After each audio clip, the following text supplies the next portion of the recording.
They even have like pavilion whereby you sit down, then just nice face the Chao Phraya River. You can see the sunset, you can see Icon Siam. My guest today is Daryl, and he runs a real estate business in Thailand.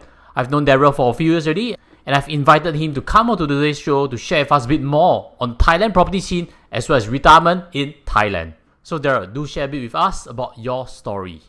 We incorporated a Thai company in Thailand, and we've been dealing with Thai properties for 11 years already. Yeah, and then what we do is that when our clients purchase from the agency, usually our agency will manage the property management side of it, which means that clients will return the unit back to our agency and we will manage it, rental for them. Maybe if they want to resell, our resale team will come in as well. But a lot of our clients actually go to Thailand to retire and maybe want to buy the Thailand elite visa if they are below the retirement visa age. The Thai government sells this elite visa. They purchase this elite visa, right? Then they can use the fast track. When you go to like Suvarnabhumi or Don Mueang Airport, then you can get the fast track line, so you don't need to queue with everyone. Then they got like limousine service. They can every year can play golf at some golf course. There are a lot of concierge services. So if any of your viewers or your clients they want to retire in Thailand, right? Actually, most Singaporeans buy the Thailand elite visa. What about this idea, Daryl, of buying a property in Thailand and retiring there? For Singaporeans, they don't retire wholesale in Thailand, which means that they don't stay for a very extended period of time in Thailand. One of the main reasons is because even though the Thai medical and all that, they are quite high level, but Singapore is higher level. Yeah, Okay. so if they fall sick, right, they still come back to Singapore to see doctors. Might as well rent the place, right, instead of buying. Would that Correct. But then in Singapore, it's because a lot of people, if you tell them renting is a better option, right, they still say, I think I prefer to buy because it's brick and mortar. It's a cultural thing whereby people just buy for retirement. A lot of foreigners, non-Singaporeans, right, they may buy in places whereby it's close to maybe the famous hospitals, popular hospitals, but we have like Indonesian clients whereby they tell us to buy near Bumrungrad Hospital, which is at Sukhumvit, Lower Sukhumvit. So it's a very famous hospital. For Singaporeans, right, not many of our retirees who are sick will go there. If you are sick, better you stay in Singapore. Yeah, understand? really. See, the bulk of our clients, right, don't come from Singapore. But we have Singaporeans who are fit and healthy, like they are 60, 70, 80s, right? Then they retire in Thailand for the lifestyle. They go to Thailand to cafe hop. They go to Thailand to chill out at the bar every night. They go to Thailand, they buy one small car, then they drive up to Khao Yai. This is the lifestyle that they want. Nothing to do with medical scene one. So whatever you read, right, you say, oh, Bangkok hospital very good. That's why a lot of foreigners come. Doesn't apply to Singapore because Singapore hospital better than Bangkok's. Yeah. So it's for retirees who like Bangkok as a hub to Yes, travel that's right. around Thailand. I also heard about when Singaporeans maybe when they buy Bangkok properties, is it usually full cash or they would take loan, and what is the loan rate? Usually what they will do is they will gear up on their private property in Singapore. So they take the flat rate.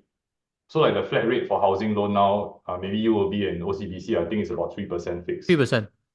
Yeah, but if you take a loan, a Thai property loan, right, from UOB Singapore, your interest rate is I think 8-9% or something like that. 8-9%. Yeah, 8-9%. So it eats away all your returns. Usually what we will tell the client is or actually we don't tell the client, it's actually quite commonsensical because Singaporeans are very good at calculating. They will gear up on their local property loan, then after that they pay off the property in Thailand in full, so they service one loan only. Term equity loan, right? That's what you're mentioning. Then Correct. they draw that 300,000, buy that unit in full cash. Yes. Don't take the 8-9% loan in Thailand. Yes. Then in future, because Bangkok is quite vibrant, resale market is still not too bad. There's still a good chance you can dispose it off if you, after a few years, you get tired of living in Bangkok, you want to come back. Yes. I mean, we've been doing it for so long, and then we have so many clients. It's possible for us to resell.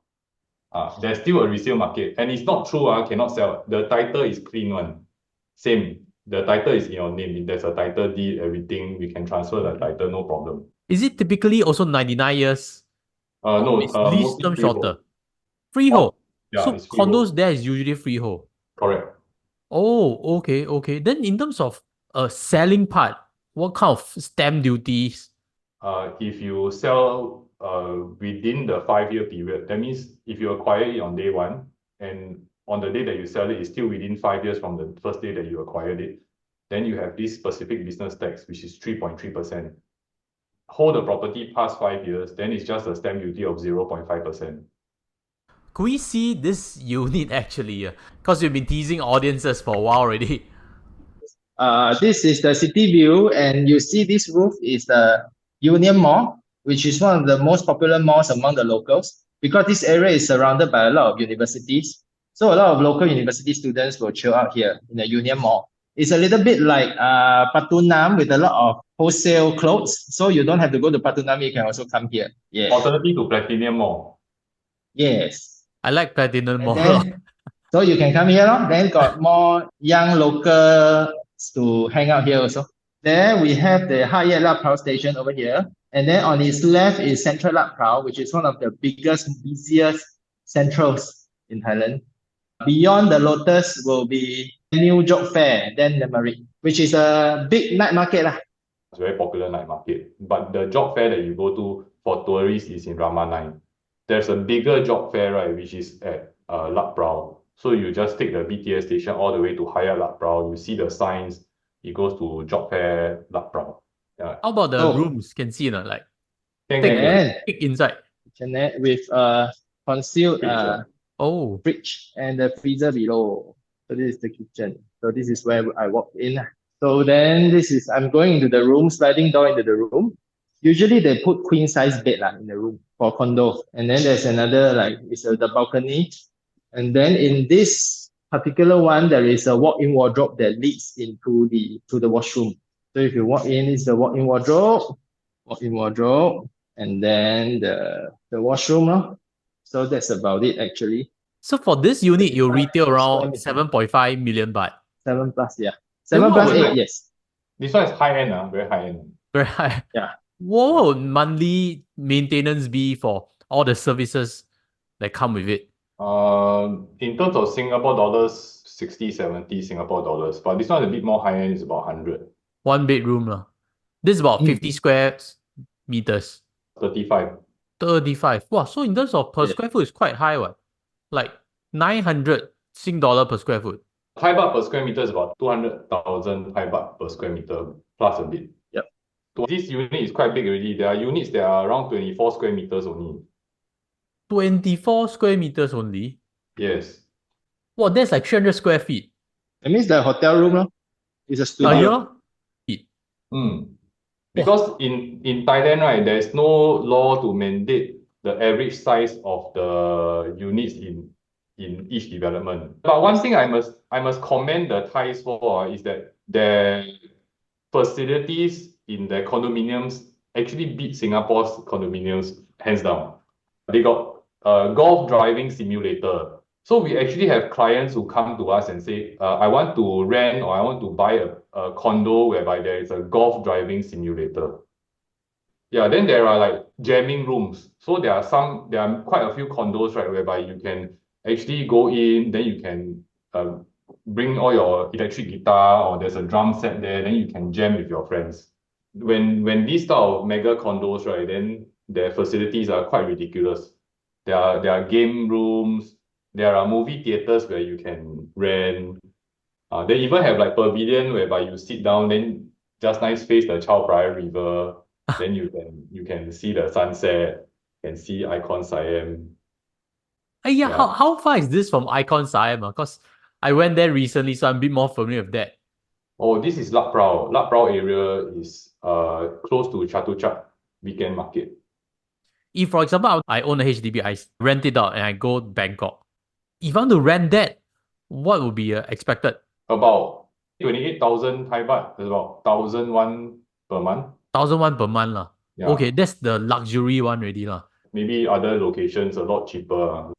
And popular areas, where would that be? Usually they rent close to places where they like to frequent. That is the main consideration for Singaporeans as compared to foreigners. I think most popular is where this location is Lat Brau. If not, then Onut. Onut is 2 stations away from Ekermai. So Onut has a very local vibe. Or Ari also. You can go to Ari. If you bring your whole family to Bangkok in future, right? You go Ari, you go cafe hopping in Ari. You just message me. I recommend you a few cafes. The last time I went, I stayed in Shangri-La, which is beside the Chao Prai Papaya River. River. Oh, that one very touristy lah. That one, you see hordes of tour buses offloading Chinese tourists. Usually, if you retire, you won't retire there. You will retire at wherever Singaporeans think is a good location, especially that near Siam Paragon. That's not too bad a thing to think of lah. Like that means like if you think of maybe a few stations away from Siam Paragon, maybe that's Ratatouille, Payatai. We have quite a lot of clients who purchase around that area because it's quite close to all the lifestyle places that they want to go. I mean, you go to Thailand mostly for lifestyle, more relaxed, laid back. Your money is a lot better. You don't need to pay COE. You can drive the car forever.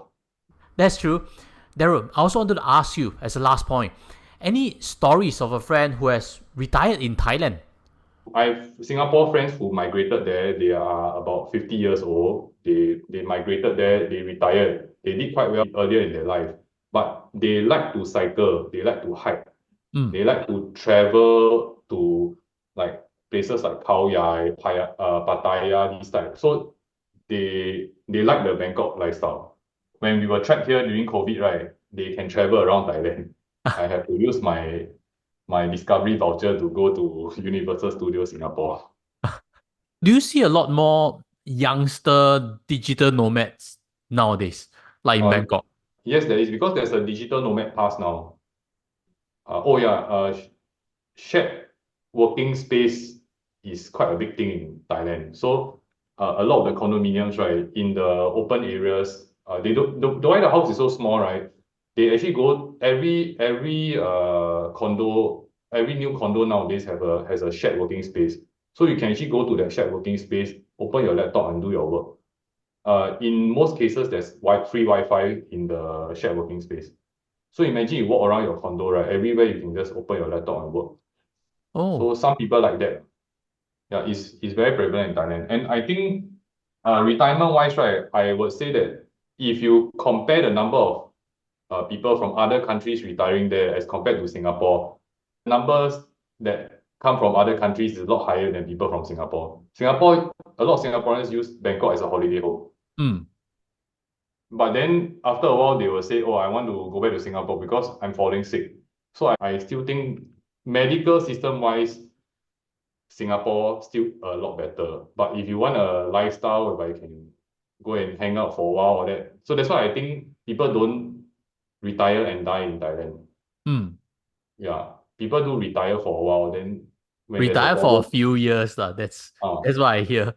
correct. So then when there's an issue with your health, then most sensible Singaporeans, I think they will still come back to Singapore. Thanks so much, Daryl, for sharing with us. Any questions, leave them in the comment sections. We'll pick it up for you and share more with you on this topic.